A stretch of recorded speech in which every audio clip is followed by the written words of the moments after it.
By introduction, I'm Zanele Tambo, all the way from Johannesburg. Awlo VP for South Africa. I'm an international trade specialist. I also specialize in commodity trade. I just want to take this moment to welcome everyone, to welcome all the members that have logged in, and a special thank you to our founder, Dr. Atai, for making a simple call where he says, "Do you know that you're moderating tonight?" And I said, "Yes, sir. Who am I to question but to serve?" Thank you for the opportunity, Doc. We are here to serve at any moment. We will heed the call. I just want to introduce our speaker tonight, Dr. Tanya Jones, all the way from North Carolina, who is the founder and CEO of um, Interactive Advocacy. She's very well decorated. She's a creative. She's an author. She's a former US Army veteran. What else? A playwright, an advocate, a lover of freedom for women's rights, and a great survivor herself. So we just want to say thank you for being here. And I think, today is a very special day. It's the 1st of December. It's the dawn of new beginnings for each and every one of us. And I think we need to be grateful for being here. A lot of us haven't been connected in a while, and this is the very last leadership hangout for the year, and we just wanted to be as interactive as possible. So please feel free to interact and with with either the chat box, and make sure that your mics are muted until we have our Q&A. If you have any questions, that just spring up for you during the course of the presentation, please feel free to put them in the chat box. Although sometimes the chat box, if you are lost in terms of your connectivity, you won't see what is posted. So I think maybe it's better if you just note your question on the side, and then we can pose those later on in the session. I just want us to have a moment of silence. We are blessed to be here, to be alive. Just being here, our presence is very important. And I know throughout the year, we've lost some family members, some loved ones, and especially for the Awlo family, we have a loss of Pastor Patience Umo Eno, who has transitioned into the next life. And I just want us to observe a moment of silence in remembrance of her life, her dedication, her gift that she's been to the Awlo community and the communities that she served. Let's just have a moment of silence for 10 seconds. Thank you.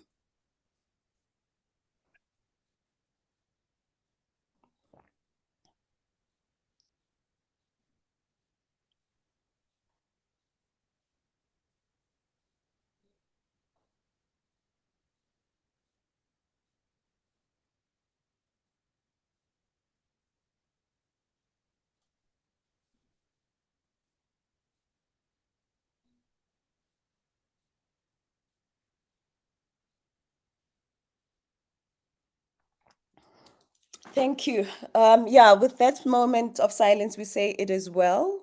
Condolences to the greater Isle of community. And I think we can gather strength by holding hands, by being together, and continuing running with the baton where Mama Patience left off. And we make sure that we create an impact. We continue with the advocacy for the development of women and girls. Thank you. I'm going to to hand over to our speaker, Dr. Tanya Jones. Thank you very much. Thank you, thank you, thank you for that warm introduction. And before we can even get started, I just want to apologize to the entire Awlo community, Dr. Atai, and all the leadership that is on the call today.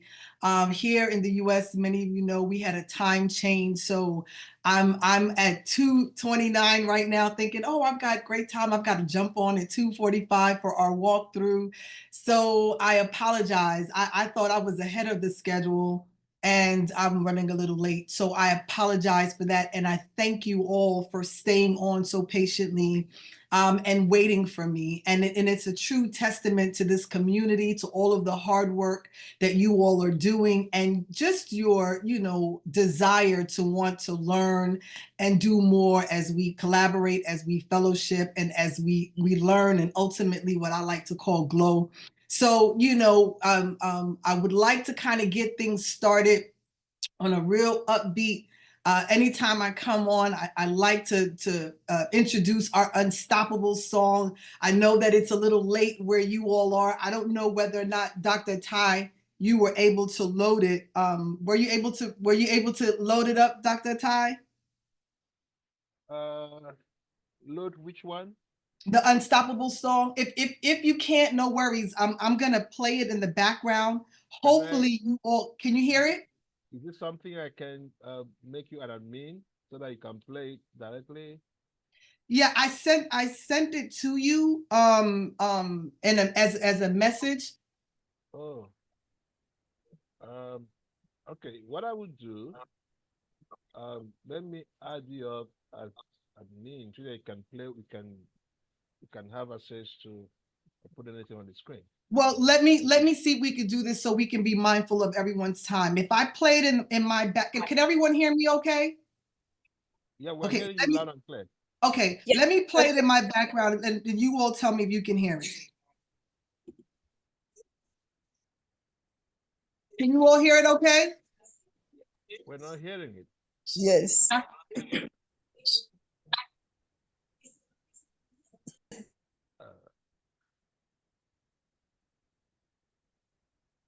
This is a song by my son Christy, and it's called Be Unstoppable. And the whole point of the song is just to remind us that no matter what we do, no matter where we are, for us to be resilient and to move forward and to be unstoppable. So this is like the theme music that I like to have to kind of warm everybody up, to have us come dancing in. You know, we've got to have our Afro beats in the background.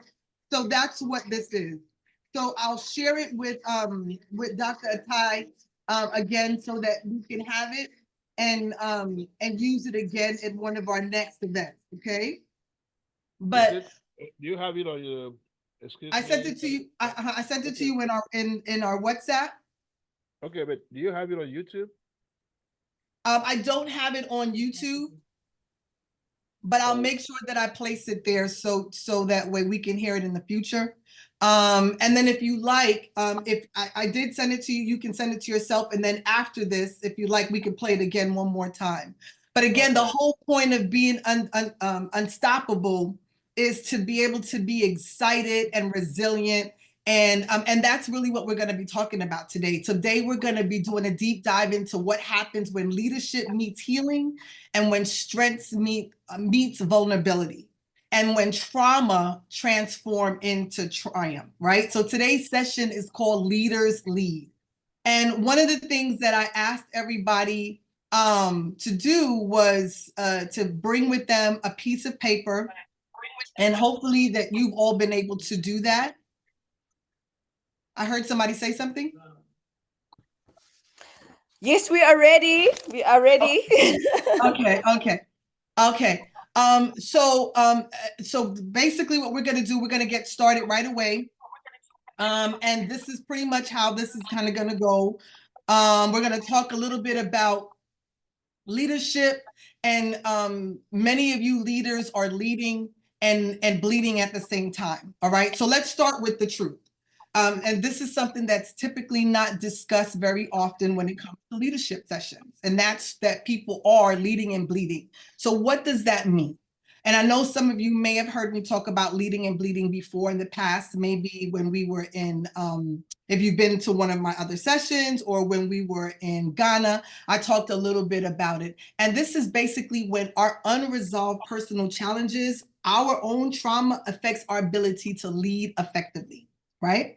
So how do I know this? I know this because this was my truth. This is one of the things that has also happened to me. There was a time in my own journey, in my own leadership journey, when I thought that I would have the power to kind of power through pain and some of the personal experiences that I've had, but I was absolutely wrong. And it wasn't until I began addressing what my own personal trauma was, and I had childhood trauma as well as adult trauma, that I could truly show up the way that I needed to as a leader. Now, studies have showed that unresolved trauma leads to burnout, to poor decision-making, and even strained relationships in the workplace. How many of you have heard of this before? Show of hands. And you can put some of the stuff in the chat so that we can follow along, right? But yet many of us leaders are unaware of how deeply this affects us, right? So let's do a quick poll. How many of you have ever felt the pressure, right? How many of you have ever felt the pressure to lead while dealing with your own personal challenges? How many of you have ever felt that pressure? But you could drop it in the chat. Do I see any hands up? I don't have a lot of cameras on. I've queued the music. If you still want me to play it, I can do it. Okay, we'll play it. We'll play it at the end. Okay. Okay. All right. So one of the things that we may need to do, because this is a very interactive session, right? So I'm going to need at some point for everyone, and it's okay, doesn't matter what we look like. We've got our cups of coffee, our fuzzy slippers on, our scarves on our head. It's okay, but this is designed to be interactive. So there's at some point, I'm going to ask everybody to please have your cameras on because I'm going to want to see your hands, okay? All right. So like I shared, you know, many of us may have done this where we're trying to push forward while we've experienced some of our own pieces of trauma. All right. So now what I want everyone to do is when I sent that little read ahead earlier today, I asked everyone to please come prepared with a piece of paper. Does everyone have their piece of paper with them? Now, this is an interactive exercise, so I've got to see your face. Tanya works for interactive advocacy, so everything we do, Dr. Ty should have warned you. But I need everyone's camera on, please. And I need to make sure that everyone has a piece of paper with them. Can I get like a yes, a thumbs up, something in the chat to let me know that we're all here? Yes? Okay. So now what I need everyone to do is take that piece of paper that you have, just a little piece of paper that you have,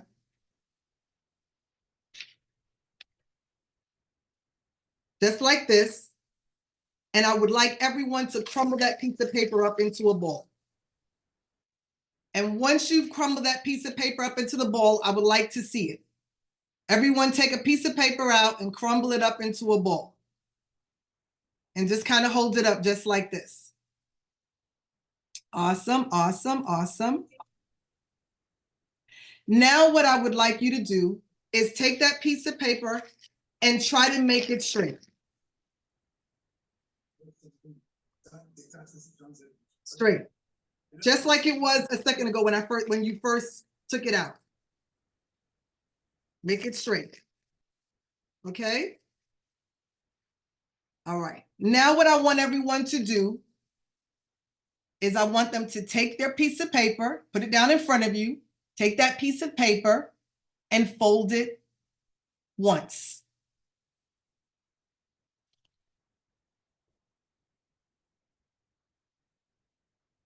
Fold it once. Okay. Now I want you to fold it again.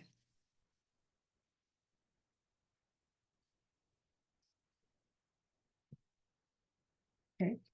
Now I want you to tear the paper.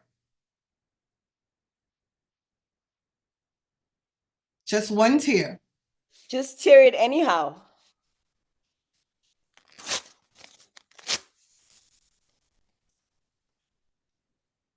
Just tear it.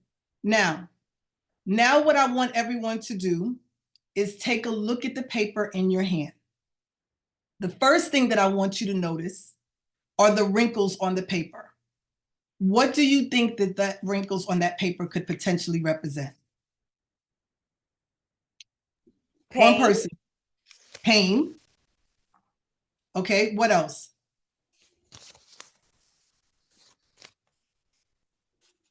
I'd say anger. Anger. That's correct. Do we have any? Pressure. What was that? Pressure. Pressure. Okay. And they could also represent defeat. It could also represent trauma or adversity, right? Now, everyone that went ahead and did that, hold your piece of paper up so we can all see it. Hold your piece of paper up. Now, everyone that's not on the camera, take a look at your piece of paper. Hopefully you can see the other people that's on the camera. And what do you notice? Even though I gave the exact same instructions to everyone, everyone's paper looks different. No one's paper looks the same, right? And what does that mean? That means that the way that we all deal with adversity and deal with trauma are going to be completely unique to us, right? And even though we can clearly see that we all can experience some form of trauma and that we all can experience some form of pain, it's uniquely to us, designed to us. No two traumas, no adversity is going to be the same. So also the way that that we handle that adversity and the way that we handle that trauma, especially as leaders, are also going to be different, right? How many people would say that they agree to that? Yeah? Okay.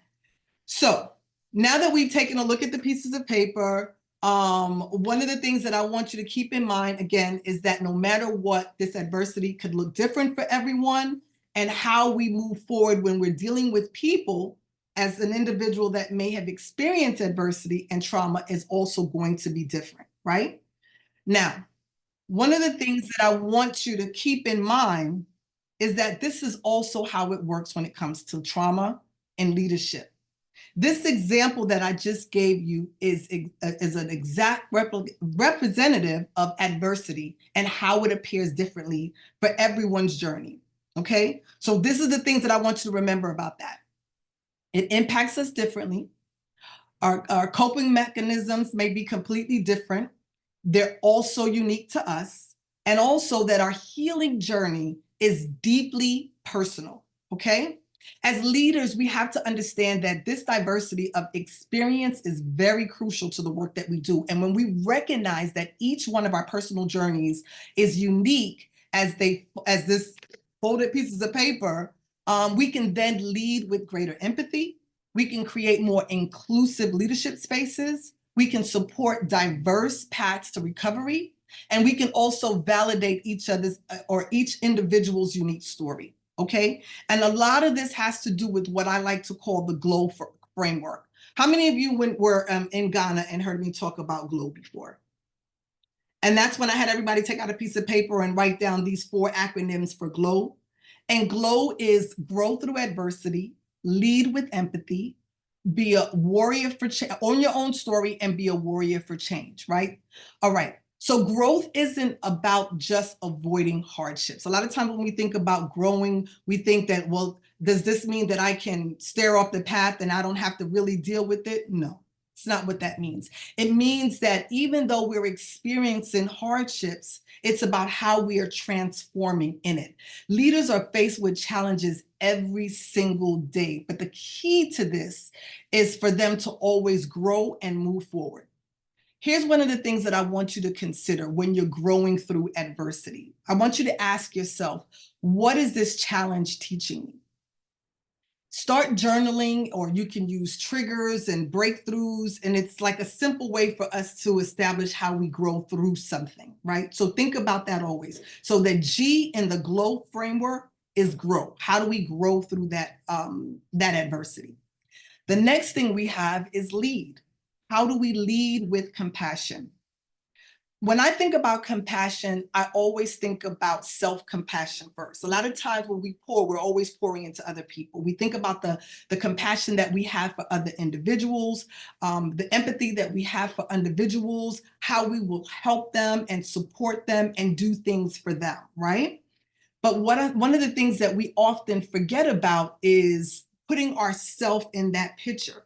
You know, we're hard on ourselves. Sometimes we say, man, how did I do that? Like today, how did I show up late for this session that I've been talking about all month long with Dr. Ty, and I'm so excited about being here, right? Or maybe we can say, instead of, how did I do that? What did I learn from this? And how could I do this better, right?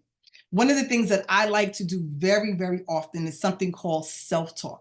You know, sometimes people think that if you're talking to yourself, that that's a bad thing, but it's actually not. It's our ability to talk to our inner self, have some dialogues, because we can always be honest with ourselves, and allows us to work through some things. We can use thoughts and words to help us address our own mistakes, some of our challenges, as well as our successes.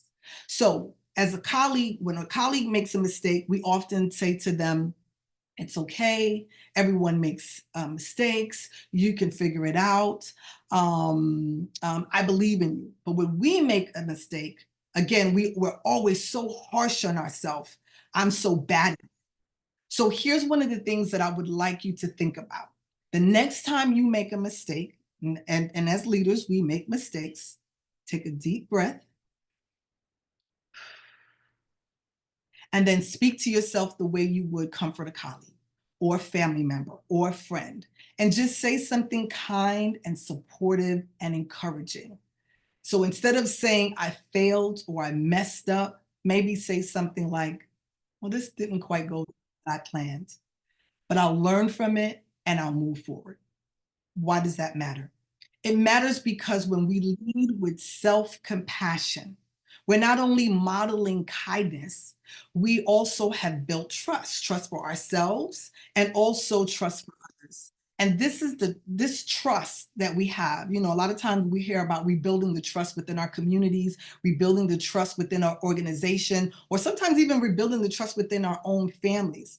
If we're not able to be in a space where we're able to have trust and rebuild that trust within ourselves and know that it's okay for us to make mistakes, how are we going to be able to do that with other people, right? So this is, again, something that's a trust is the foundation of resiliency, and it's very efficient and effective when it comes to performing with your teams or in group environments, okay? So the next thing that we have on when it comes to GLOW is owning your own story. That's what that O stands for. Why do we think we should own our own story? Well, I think we should own our own story because owning our stories are our superpowers, right? It's a part of our journey that has shaped us. Sometimes when we share our own personal stories, we don't realize it and we don't recognize it, but it has the ability to help one person. I remember one time my mom said to me, you know, babe, you've been through so much trauma, but you're in a space now where you're healing and you're doing all of this great work. So why do you feel that you need to continue to share this story over and over and over again? And I had to remind her that a part of that reason is because when I'm sharing this story, it's not just because I just want to continue to talk about it. It's not because I'm suffering or I'm in pain, but it's because I'm on my path of healing. And the stories that I share, you know, when I'm being vulnerable, when I'm being transparent, it allows me to continue to heal, but it also has the ability to remind other individuals that they're not in this space of pain by themselves, that they can see another side of this. You know, they can say, I've experienced trauma, this person has experienced trauma, and even though they're different, Look how they are now moving forward. Look at their resiliency. Look at how they're able to share their story. And maybe for that individual, it might be able to provide them with a little bit of hope, a little bit of support, and just a reminder again that they can continue to move forward, right? So when you're in that moment and you're thinking about how owning your own story has shaped you, again, it's a reminder that it can also shape other people. Vulnerability, it isn't a weakness. It's our Mm-hmm. strength, and it's in its truest form, right? Yeah. So I want us to be able to remember that. The last thing on there is W. Now, I really like the W in warrior because, as many of you know, I am a United States Army veteran, and I'm very proud of that. And, you know, when I took the charge to be a war fighter, I didn't realize what that word really meant, being a warrior. But as I moved forward and I continued on this journey of being a great soldier and then a great leader, I wanted to carry on that whole concept of being a warrior, but now being a warrior for change. And when I think about change, it's the change when it comes to how women and children are being treated. You know, a lot of times we're not treated with the same level of equity and the same level of equality of so many other groups, and we become so disenfranchised as a result of it. So one of the things that I wanted to make sure that that in the framework of GLOW is that I'm continuing to be a warrior for change.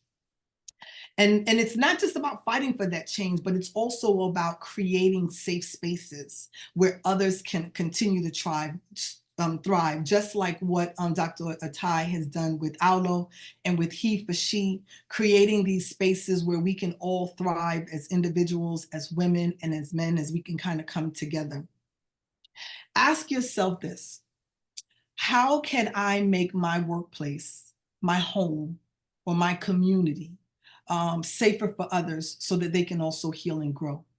When we talk about safe spaces, and I mentioned safe spaces and happy places, we think about community, and I know we're talking about community, but that community also means our homes. When we think about GLOW, what I like about it is that it doesn't only mean you as a leader in the workspace, but it also means you as a leader, as an individual in your homes. If you are a mother or a father and you're leading your family, but you've experienced some form of trauma or adversity to the point where it makes you upset or even angry, or it's causing other problems for you as an individual, you may say, how is this gonna change? What can I do about this? How can I create a safe space so that the what I'm feeling isn't projected onto my children, isn't projected onto my wife or to my husband, isn't projected into the communities that I support, right? So always ask yourself, how can you create a workplace, a community, a home that's the safest environment? Again, that also leads to rebuilding that trust. All right. So I want you to reflect on three things as we're moving forward. I want you to reflect on three things. What's one challenge that you have ever faced as a leader? What's one challenge that you faced as a leader? What did this challenge teach you about yourself? What did this challenge teach you about yourself? And how can you apply that one lesson to help someone else?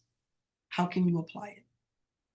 One of the challenges that I had to face as a leader started off in my own personal home. As a young person that was a mother in my early 20s, having experienced childhood trauma and adult trauma, how am I going to lead my home? I was a single parent for a very long time. And as a result of that, I found myself being very angry all the time. I would fly off the handle very easy. It was very easy for me to be upset. But I started to see how this was affecting my household. how it was affecting my children. I didn't want to raise my children in an environment where they would be scared of their mother because I was going to yell or if I was going to, right? So one of the things that I had to ensure that I do was to start really doing some soul searching, and for me, going out and seeking therapy and talking to other individuals and journaling and kind of writing some of this stuff down because it was really affecting me as how and in terms of how I would lead. But not only there, very early in my career, again, I was in the military. So some of the junior leadership roles, it would affect the way that I interacted with many of the people that I worked with. I just assumed that if I was struggling and had gone through some things, but I was able to suck it up and drive on and keep pushing forward in spite of it, that every single person would have to do the same thing. But that's not fair. It's not fair to the individuals and it's not fair to me because, again, just like I showed you in the wrinkled paper, not everyone deals with adversity the same way. Everyone deals with it differently, right? So as a result of that, we have to keep that in mind. Okay. So I want you all to think about that, those three questions. What's one of the challenges that you faced as a leader? What did that challenge teach you about yourself? And how can you apply that lesson to help someone else? Okay. Now, I don't know whether or not anyone had an opportunity to write it down, but would one person like to share what's one challenge that they may have faced as a leader?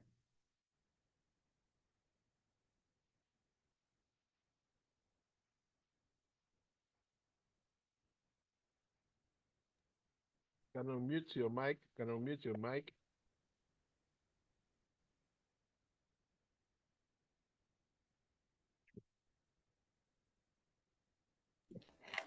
Okay, maybe I'll take it.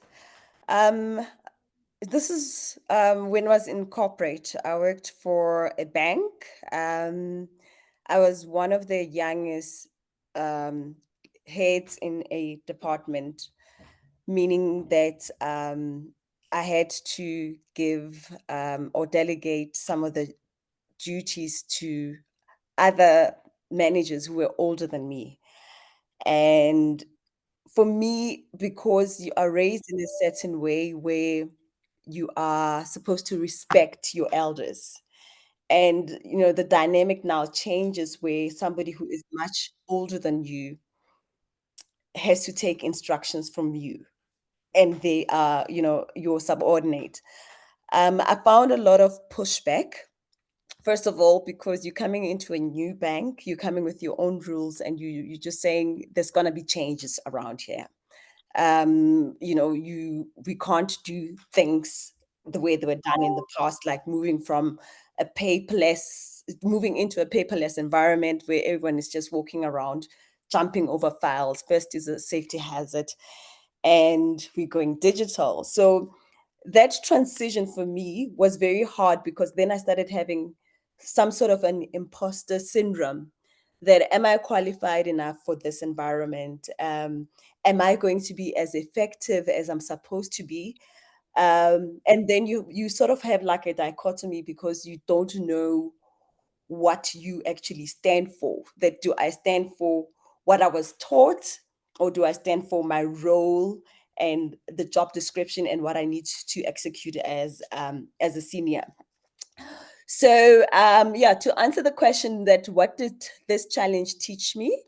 It taught me to stick to the principles and to not be traumatized by what society has taught us, instead in terms of being afraid to speak out, being afraid to speak authority to power. But authority to power in this sense is that age thing where you're saying these people have been there longer than I have, and I'm coming in from another bank into this bank, and I'm bringing in changes. So it just taught me to be assertive, to stand by the truth, and to do what is right, in order to grow, in order to implement the changes.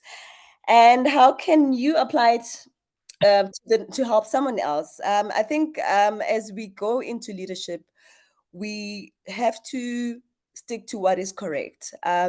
Do not change your belief systems. Do not change your moral standings because you want to impress other people.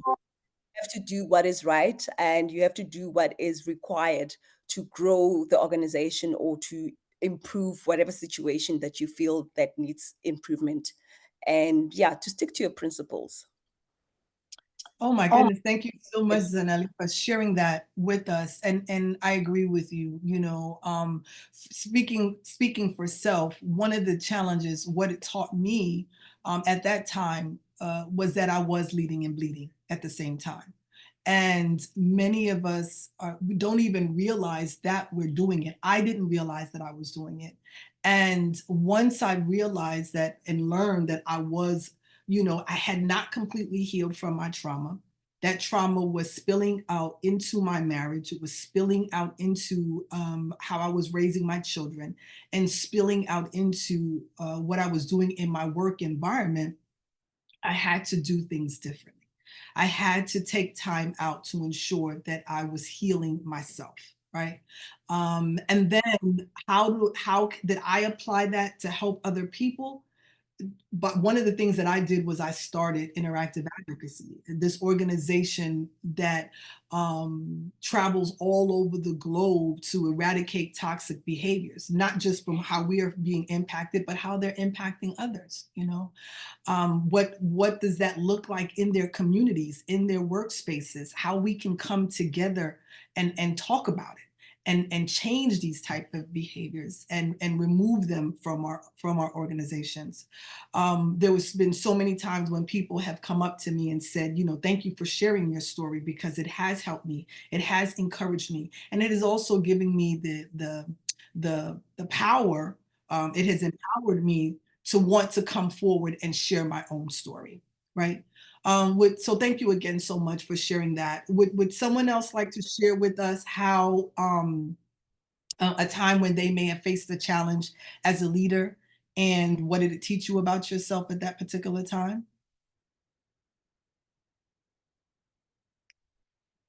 Or any of our Awlo chair people, or any of our Awlo leaders on the line, what it has been like just being the leader of your chapter, perhaps, and share with us some of the challenges that you may have faced. Anyone want to share? No? Okay. Hopefully someone will put some stuff down in the chat and share. I don't know if there's any questions or any comments in the chat regarding it, Zanelli. If there is, maybe we can share it. But were there any in there? No, I haven't seen any. Okay. None yet. No problem. So one of the things, again, that I just want you to keep in mind as we talk about GLOW, again, GLOW is grow through adversity, lead with empathy or lead with compassion, own your own story, and be a warrior for change. One of the things that I want you to keep in mind is that adversity, trauma affects everyone differently, right? But each of us can heal from these things. We don't have to live in that place and stay in that place, right? We can heal from our trauma, and this can be a collective journey. For me, one of the things that I like to do, I enjoy doing, I still do to this day, is I write. I write everything down. I write what I'm feeling. I write the different things that I'm experiencing, my good days, my bad days. That's been one of the things that I've done to assist me on that path of holistic healing, right? As I go back and I look at some of those things, I think about when I go back to maybe 2 years or 3 years or 4 years, and I look at something and how I responded to it, and I look at a situation now and how I respond to it, and maybe the situation is 10 times bigger than it might have been 5 or 10 years ago. But the way that I resolve the problem, the way that I'm able to navigate through the adversity has also changed, and it has changed for the better. My problem solving and my ability, my coping mechanisms have been improved so much as a result of that. So we just have to always keep that in mind, that that healing can be a collective journey. Okay. Your leadership story, when we embrace it, can transform other individuals, can transform their lives, not just us, but our families, our friends, and our community, just by sharing your story. There's been a time when you may have, someone may have shared something with you, and they're thinking, I'm at the bottom of the barrel. I'm at the lowest point in my life. And you come and you share something about yourself, and they are listening to you, and they're hearing your story, and they're realizing, wow, maybe it's not as bad as I thought it was. Maybe there is a way that I can continue to push forward. There is hope. Sometimes our stories may literally save the lives of one person. You may have talked someone off of a cliff, and you have no idea, just by a few words of encouragement. Just recently, I was at another event with the North Carolina Veterans Business Association, where there was a woman that had come forward. She was a part of a pitch competition that we had, and it was for people that was sharing information about their entrepreneurship journeys, and they wanted to go into business. So they came on and they did their pitch, and at the end of the pitch, they would win a prize. And so one of the ladies who was there, her face looked a little familiar, but I couldn't really remember where I remembered her face from. She came in second place. And as the first three people were able to share, a little bit about their story and their thank yous, the second place winner had shared that she wanted to give a special thank you to me. And I was thinking, to me for what?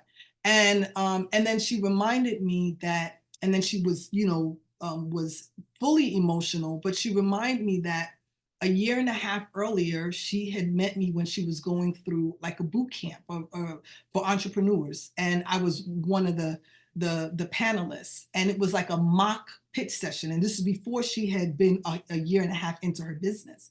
And she had never done it before. She was very nervous. And so we sat down and we talked, and I shared with her some words of encouragement. And I reminded her, in that moment, you just gave me your pitch. You didn't even realize it. You just gave me your pitch. And it was phenomenal. You're nervous for no reason, but you've got this. So just go up there and you can do it. She didn't win at that particular time, but it gave her the encouragement. That little piece gave her the encouragement to continue to move forward. And now, this was, like I said, a couple of months ago, about a month and a half ago. She was now into her first year and a half of her business, and so far it was successful. Sometimes those small words of encouragement, those small words of you got this, you go girl, can be life-changing for someone. We never know that. So just keep that in mind as you're sharing your stories, and know that it's absolutely okay to do so. Okay. One of the things that I love about this framework is that it provides tools also for leaders to lead authentically and compassionately. We forget that. We forget to lead with compassion. We forget to lead with empathy. I heard, again, coming out of the military world, we've had so many women leaders climb to some senior ranks in the military, whether you're a general, a colonel, or a senior enlisted person, where they talk about the heartache that they had to go through to get to all of those different ranks. Why? Because they were a female. And so because, their male counterparts or their male leaders were so tough on them, they thought that they had to be tough. That me also, speaking for self. I thought I always had to be tough, tough on the kids, tough on those young people coming up behind me. And I'm like, if you're gonna climb on my shoulders, I'm gonna bear that weight, and I've got to be strong. You've got to be strong too to hold that other person up. But the way that you go about doing that, if you do it with a little bit of empathy and understanding and compassion, you really have the ability to elevate and mentor those individuals so that they can grow and so that they can thrive. Ultimately, that's what you want them to do. We don't want to be leaders who are in that position and are not necessarily doing our job as leaders to prepare the next leader to come and take our place, right? because that's really what we want. We don't want to stay in that role forever. We want to be able to do what we're supposed to do, to learn what we're supposed to learn, to teach what we're supposed to teach, and then to make room for the other person to come in behind us, right? And we can't do that if we can't lead with empathy. We can't do that if we can't lead with compassion, and we definitely can't do it if we're leading and bleeding at the same time. So what I would like to do is open up the floor for some questions. But what I want you to think about is, how can you begin healing without stepping away from leadership? You know, I don't want us to walk away thinking, well, I don't have what it takes to be a leader. We are all leaders. You know, if you're a big sister, you're a leader. If you are a big brother, you're a leader.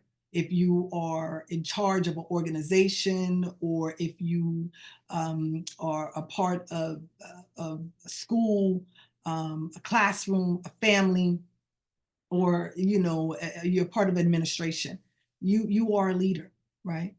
So I would like for you all to think about this for a second. How can you begin healing without stepping away from leadership? I would love someone to share what their thoughts are.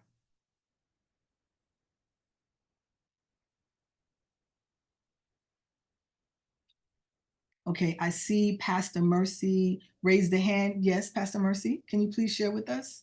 Hello, everyone. My apology, I joined late.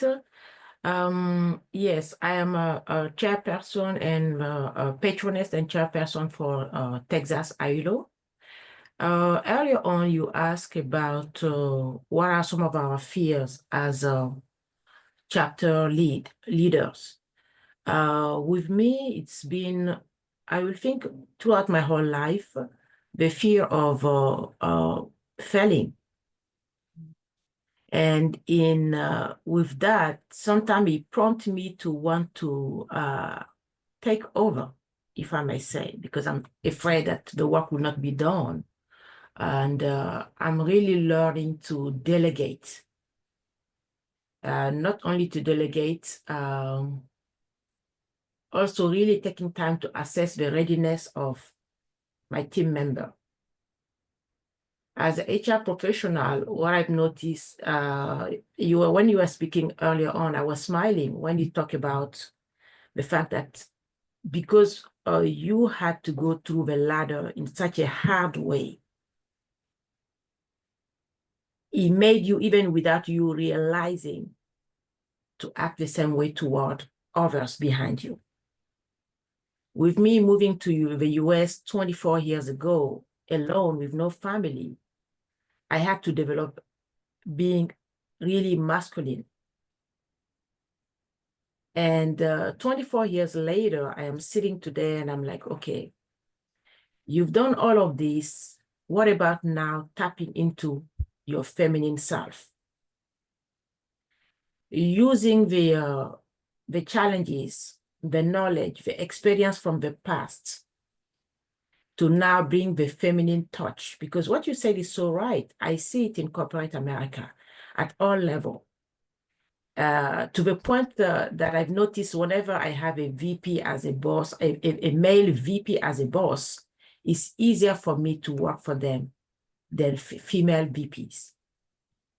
Because there is just something about us when we climb the ladder without that emotional intelligence that can make us to turn into monster without even us realizing it, and turning people off. Absolutely. Because it happened to me. Absolutely. Even as a pastor, as a woman of God, what I went through, it made me sometime in the past to want people to quickly get to where I am, not taking time to understand that it takes time for everyone. And we have to be gracious. That touch of femininity that God gave us, we have to be mindful of that when leading ourselves to start with. And I love your theme, healing, because if you haven't healed, there is no way you can lead, because you will be leading from pain. And any little mistake that will happen will trigger that pain back. And the backlash will happen all the work that you did will be gone. So that's really my feedback so far. It's really for us female leader. There is a reason why God created us as female. Bring that feminine touch. Bring that softness, especially in today's world where people are going through so much. The last thing that they need is a leader who will be like lashing at them and then making them feel like less than themselves. Thank you so much. Thank you so much for your transparency and your candor, Pastor Bori. I really do appreciate that. You know, when I talk about trauma and adversity, you know, it doesn't necessarily, again, look the same for everyone. I did experience childhood trauma, but apart from that, there can also be trauma in the way that you're socialized. Like many of you, like many of us we are maybe second generations to the United States.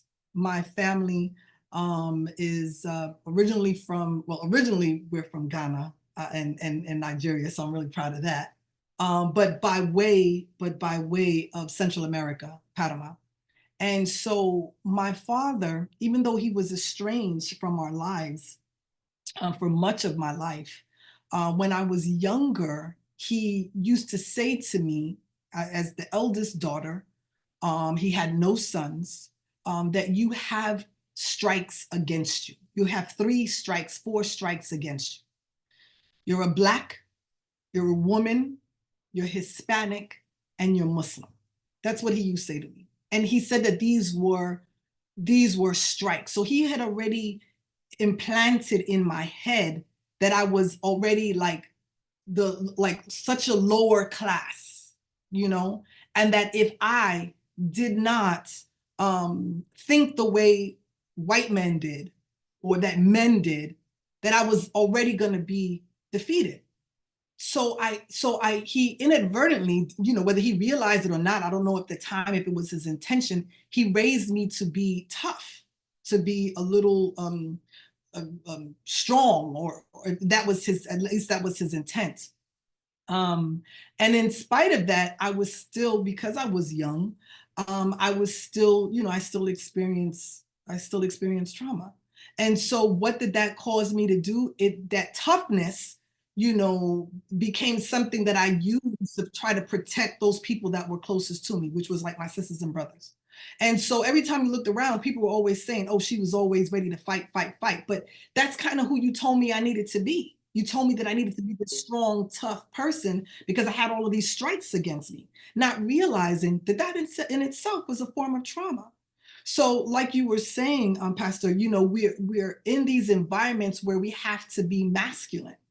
And when I was in the military told me, we're paying you to be a war fighter, not a Muslim woman. So you can't wear a scarf on your head. And I didn't. And I thought I had to be tough like the guys. I had to be better than the guys. I had to run faster than the guys. I had to be masculine. And so it took me so far away from me being able to be the creative that I always truly was, right?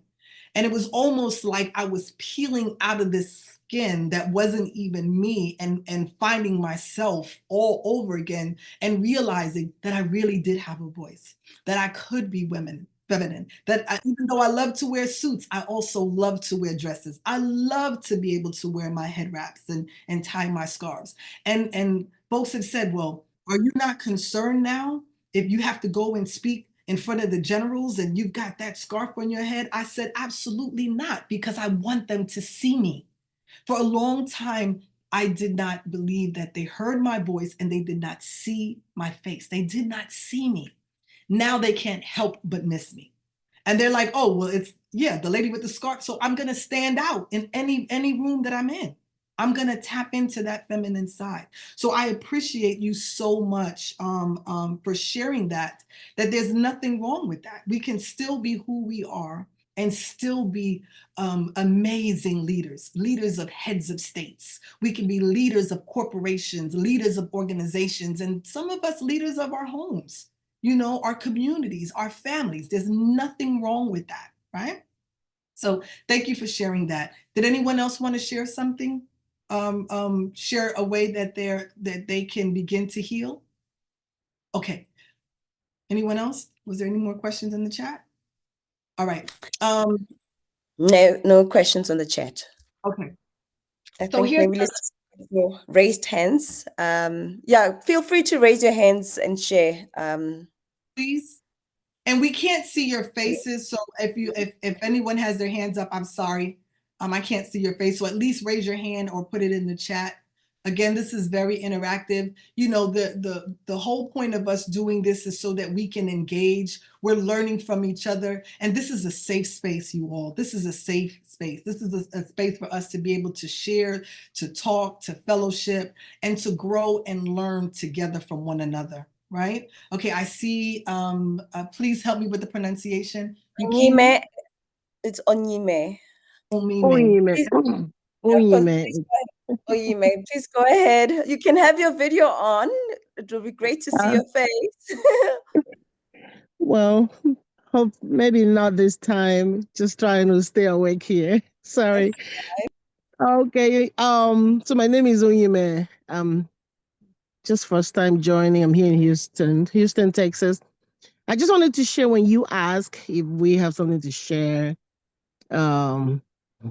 That's that helps us to heal as leaders. Personally, I am over, I consider myself like over, let's say, a whole village where I am working to, mentor, teach, and change mindsets. So what I have come to realize that works for me as a woman, especially a woman, having to lead even your dad's maid, older people, I mean, strong religious, strong traditional mindseted people. I've noticed that when you go in as a leader, you have to anticipate the worst, um, the worst behavior.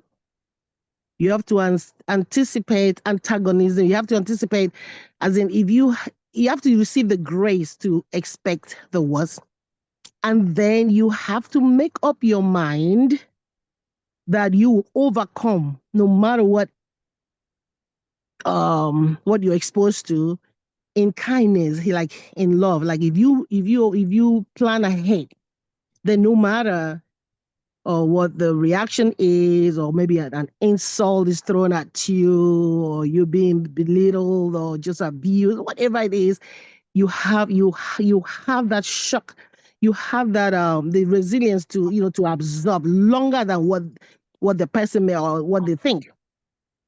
So say for example, you're basically trying to walk, help them, but then they're throwing insult at you, they're looking down at you and whatnot.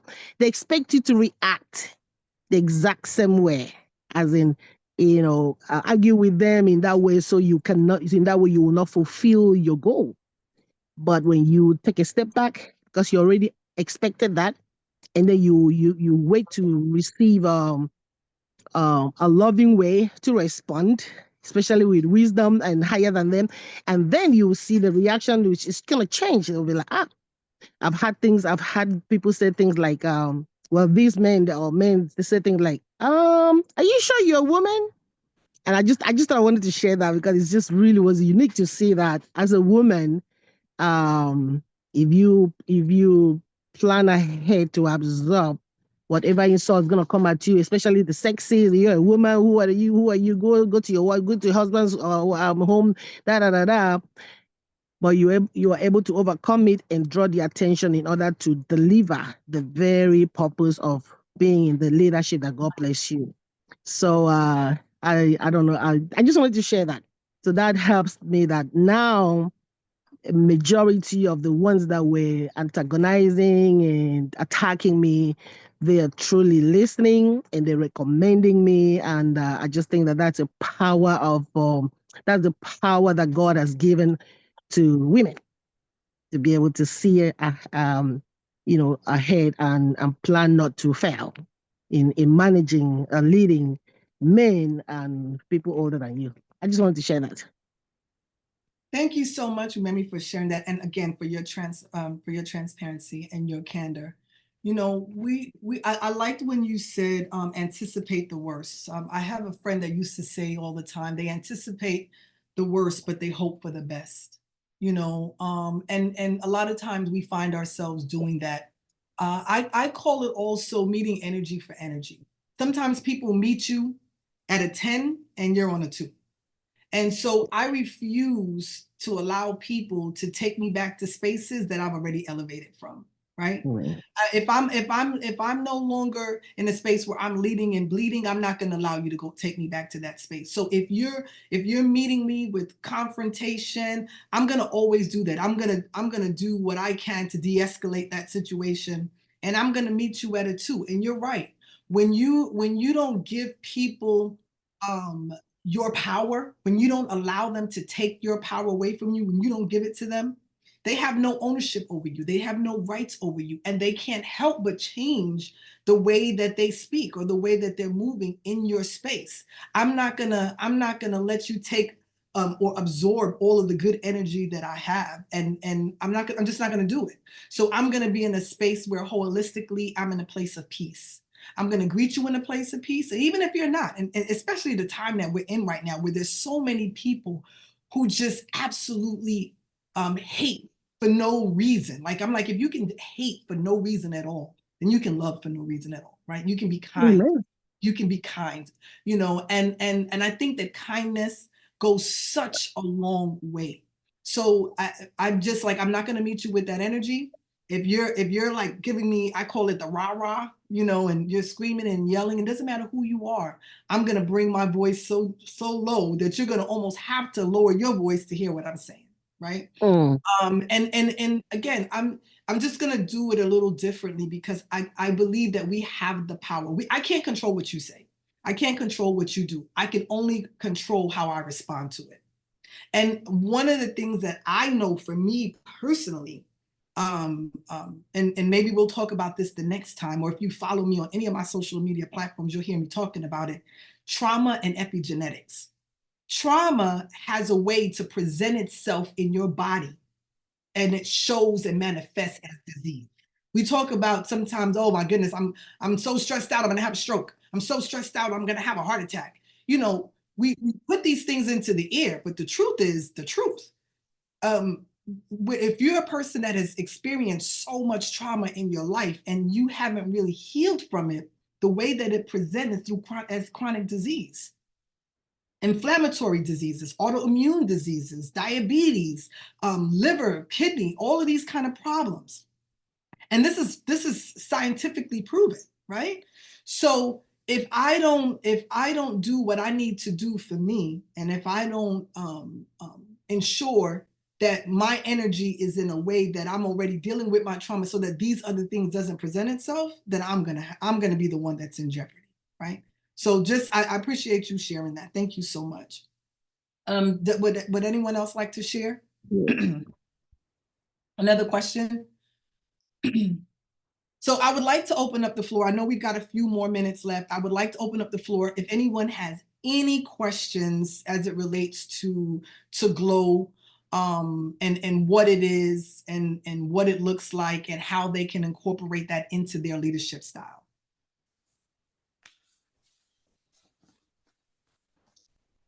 Any questions?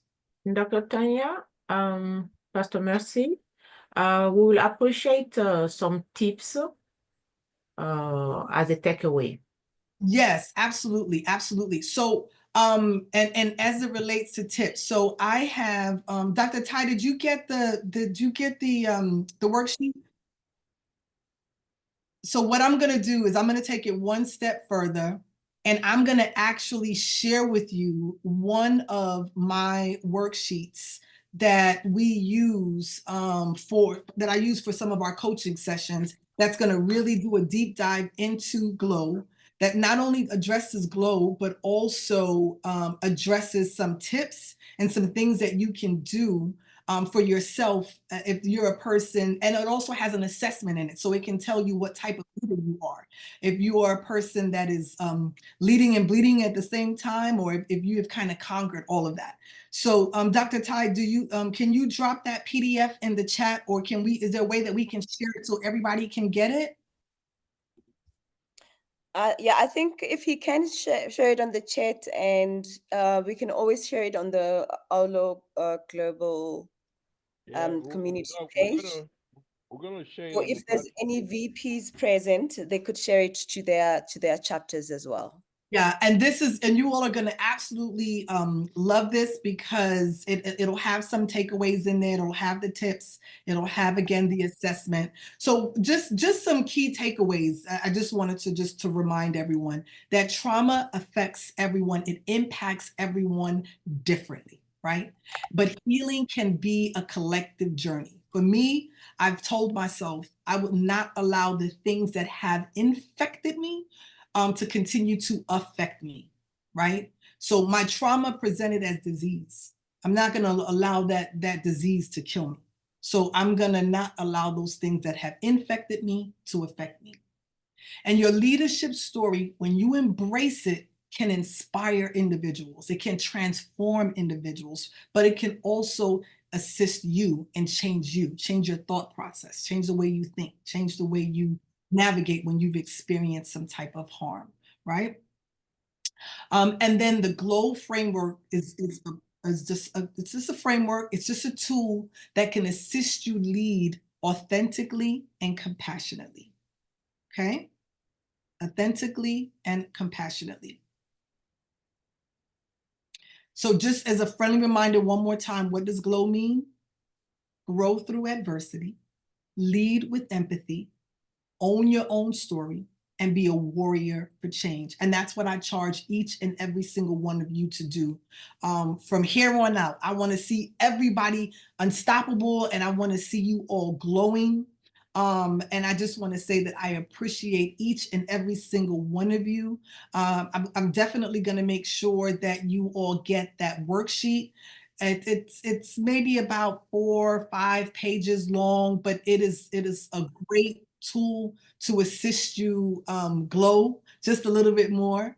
And if you want to learn more about the GLOW, or if you want to learn more about the my philosophy, or the coaching that we do for GLOW, you're welcome to email me. All of my contact information will be on there. My QR code is on there. We're going to be doing more of these master classes, so please continue to log in. And again, I apologize for the mix-up with the time. I'm going to make sure that we do a much better job on that in the future, because I don't want us to rush through any of this. I want us to kind of stay connected. And I'm looking forward to hopefully meeting you all at other events, Awlo events in the future, if not here in the US, somewhere there on the continent of Africa. There's so many beautiful places where Awlo is, and I'm so excited to be a part of this great organization. So thank you so much. I really do appreciate it. Now, Dr. Ty, whenever he gets ready, he could play that Unstoppable song. Oh, wow. What a lovely session. Thank you so much, Dr. Tanya. It's very eye-opening, to understand that there are leaders who are walking around bleeding and, just infecting everyone with this disease, even though they may not be aware. And I'm just glad that, this tool about, glow, we can really start to also introspect no one is a perfect leader. So I think it's an ongoing tool that we constantly need to apply. We constantly need to reevaluate ourselves. And I think another way of reevaluating yourself is also getting peer reviews from your peers to tell you, how am I doing as a leader? And people tend to be honest with you, and when they give you that information, take it as a constructive criticism. Do not take it personally. And I think when you take steps and you take some time, you reflect on what people are giving you as feedback. I take feedback as a gift, and this will definitely be a tool that I will be applying myself. and in and I hope everybody has taken this today's leadership hangout into their own personal growth. And thank you so much. I see our lovely doctor is smiling there. Thank you so much. Yes. Thank you so much. Thank you. Thank You you. know, Thank you. I appreciate it. yeah. Okay. Thank you, Tanya. Thank you, Zanele. Nice work. Nice work. And I know it's getting late for you in South Africa, and we're very happy for what you've done. Of course, Tanya. Dr. Tanya Elisha, did we it. can't hear you. Oh, really? It's very low. Maybe because I've not had dinner yet. Okay, that means you can hear me. Okay. Yeah, I can hear you. Yeah. I'm so happy for those that, it's just like what Tanya said. Uh, looking at people, those that attend, this is very important. I really appreciate this session even more than all what we've been having that had crowd of people. Why? Because it was a mixture of time. Daniela came, sings for 1 hour, I got to wait for 1 hour. Many of us had to wait for 1 hour for our speaker to come on board. And for our speaker too. But we took her on her way. She was thinking that, oh, I still have 1 hour. Not knowing that we've started already. She got to run back home and get herself prepared. And we were all waiting for her. So, like you said, it's not going to happen anymore. Let it be. Thank you for coming, for being part of it. Now, a lot of people have come late now. I can see Fatuma Diara, my wonderful, dynamic francophone chairperson, all the way from New York. We say, can we? I don't know. When we have this kind of session, I know that there's a lot Dr. Tanya Jones would have done if she can have this interaction with you, looking at the audience. A lot, there's this connection where that is down. It's like you are in the room, but when we're all locking our cameras, we're not prepared for this kind of master classes. It's not good because we announce it every first of every month. We do this. You get yourself prepared. You get yourself prepared. To be part of it. Today is first. It's Sunday. I expected that everybody would be. Even the assignment you gave, you couldn't even do it because you couldn't see what people you could not, kind of align with the audience. So we need to try, especially when you are doing some practical stuff like this, it needs to see you. So let's get that prepared. Let's do that. I would like everyone to introduce themselves because I've seen people, for example, Pastor Messi is here, who is our chairperson for Dallas, of course, who is also our patroness, is in charge of Dallas and, of course, Houston. And somebody said she's in Houston. I'm not sure she's your member. I was waiting Pastor Messi to say, come. I want to know that lady that said, yeah, she's coming, joining us from Houston. Unyeme Kandem, can you tell us more? Are you a member of Awlo Houston? Um, I am not yet a member. I am anticipating. I've had the honor to know about and look to become a member, but I'm not yet a member officially. So perhaps since I've opened my mouth and I've shared, I'm going to look into making it Yeah, official. yeah, because the chapter you can't have someone so dynamic like you and you're not part of them. I'm happy that Stella is here. She joined us from Houston. Stella, can you open your camera? Can we get to see you? Um, Stella is the right hand lady of Pastor Messi. But Pastor Yes, Messi is here. Pastor okay, Messi. let me see. Hello. I don't Yeah. know. Where's my lights? I just got into Maryland. But let me see. Ask Let mom me to see. put your light. Maybe See if mom I can. could. Okay. Hello. I'm You sorry, know, I Stella, just landed Maryland, so I'm just trying to settle in. are you performing there? Yes, I have a production meeting here.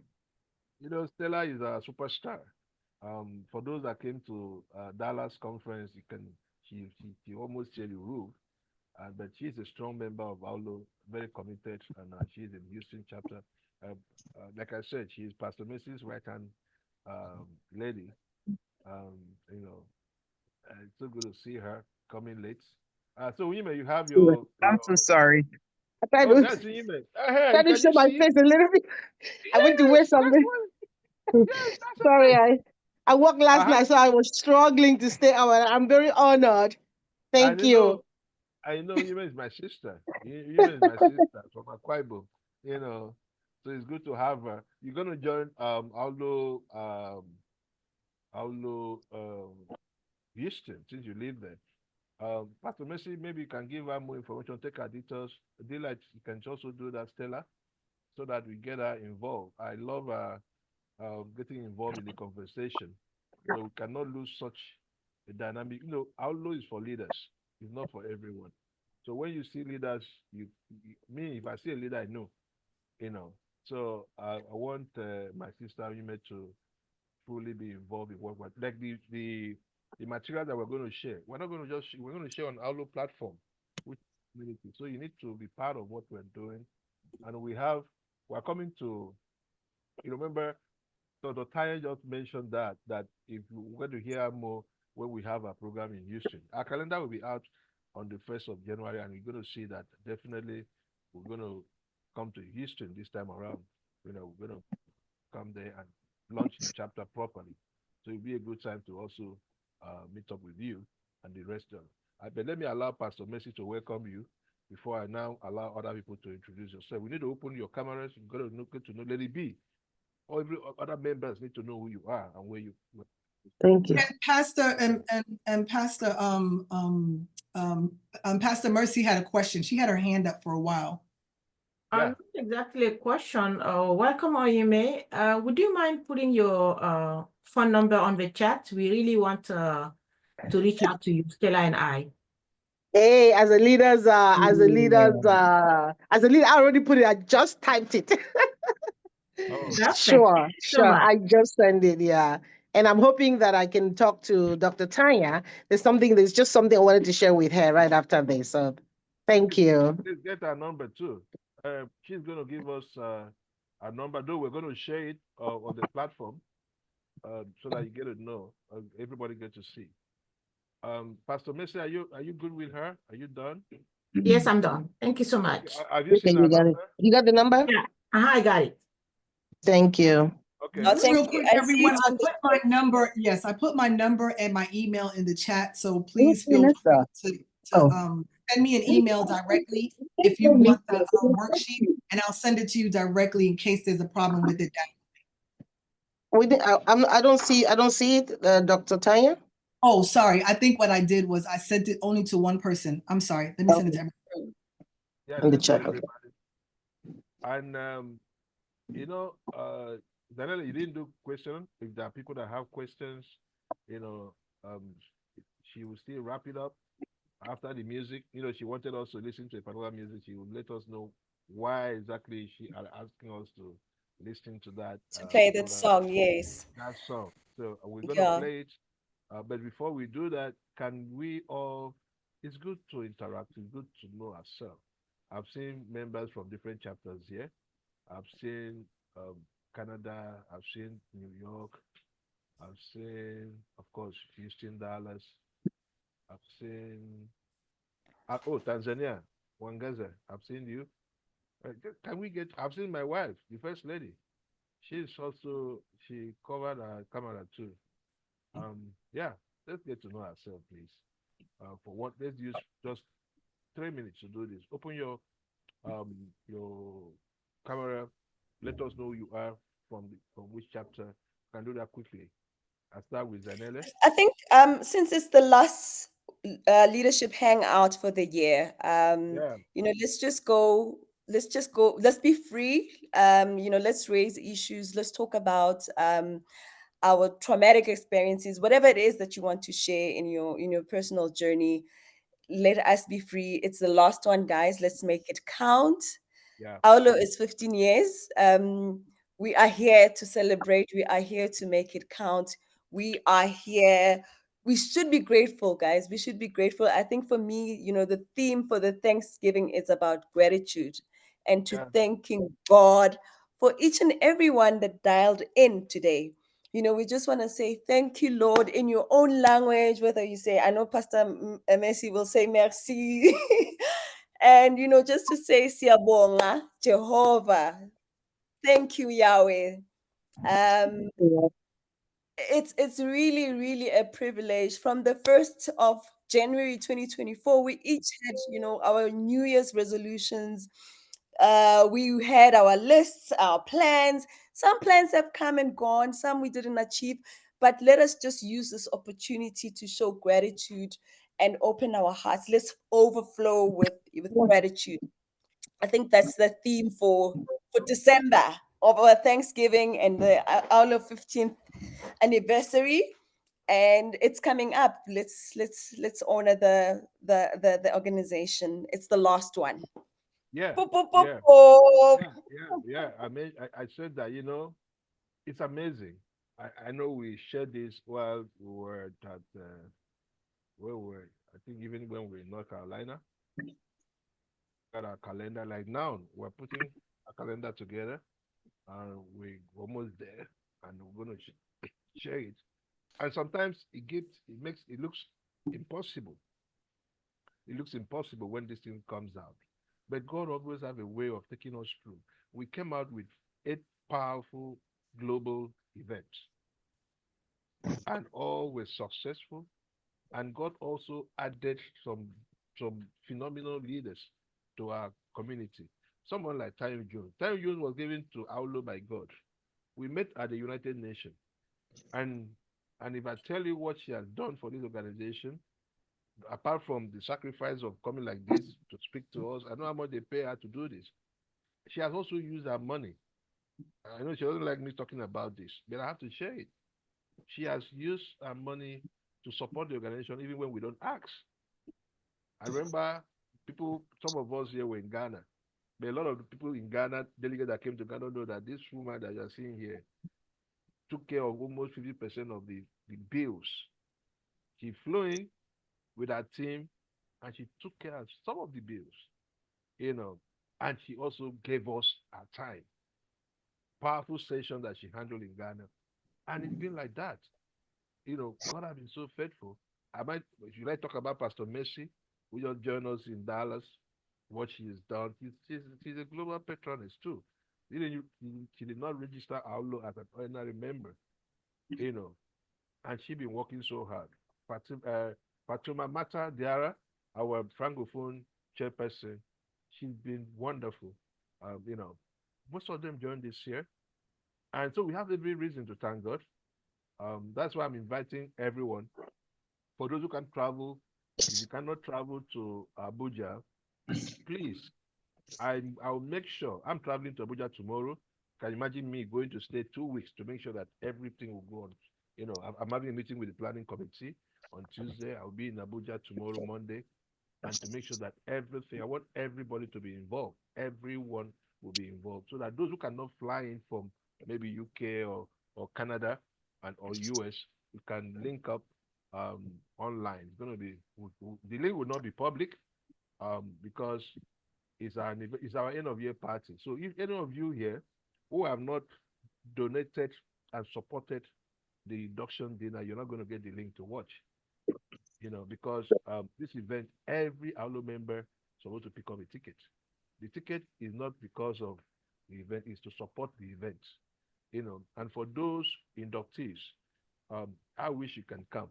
I believe if everybody can come, because an experience, it's like having a wedding. You only wait once, you know, for those who stay in, so having that experience of being inducted to Awlo community officially is something money cannot even buy. So if you can make your way to Abuja, you still have time. I know Daniela was making a ticket today to be in Abuja. I'm going tomorrow. I'm going to be there to the event because there's some possible visit I need to make to the Minister of Women Affairs and some of the top women that we're inviting to come. So, and we have closed registration for inductees. If but I open it for those that are here, like women who are not registered. We can give them that leverage now for those who are not members. I think almost everybody I'm seeing are members. But if you are not a member and you want to be inducted next week on the 14th, we've closed officially, but this opening is for those that are here. Please just click the link, membership link, register, then and also pay for your induction dinner fee. That fee is for everybody. Even you are coming, you are not coming. You got to do that.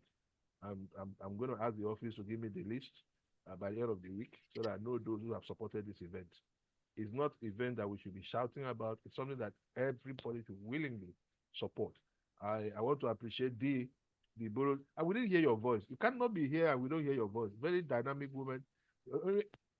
Any of you remember the lady that was giving us some moves with the lights with DJ Brown? Master Brown. Master Brown in Dallas. The video that went viral. D, you can't be here, you're not saying anything. D is in London.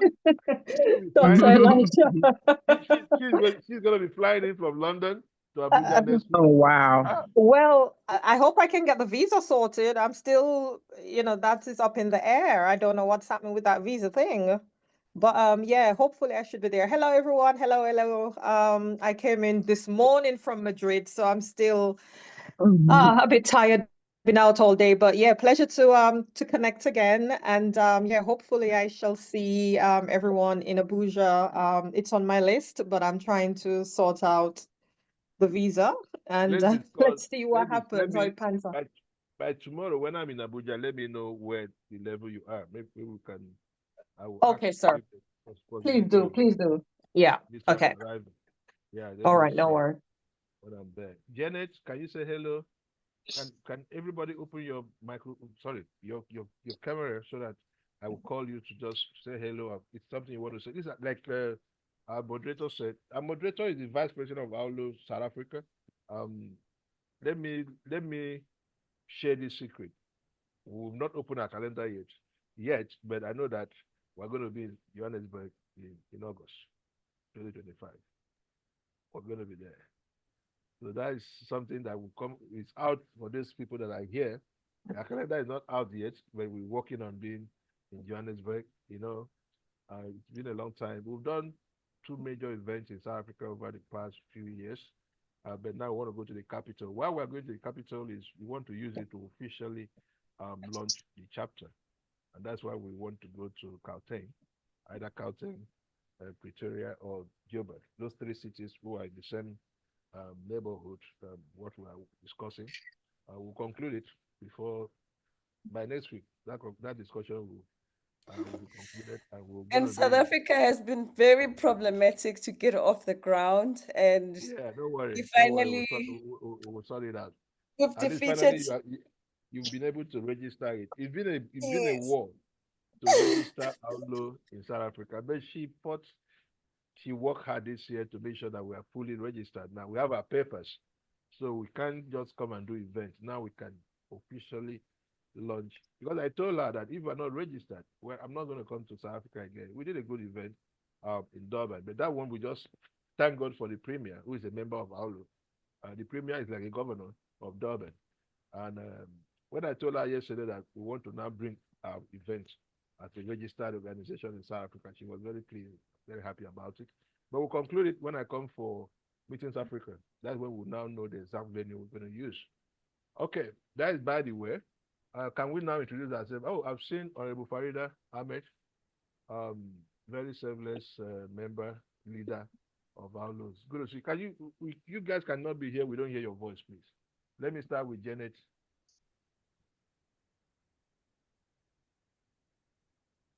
Janet, you can unmute your mic. Oh, okay. Okay, maybe a network. I've seen Christiana. Hello. Oh, okay. Go on. Thank you, everyone. This is Janet Okeyo. I'm from Durban. Oh. I was introduced to this organization by my friend from Cameroon, but I'm not just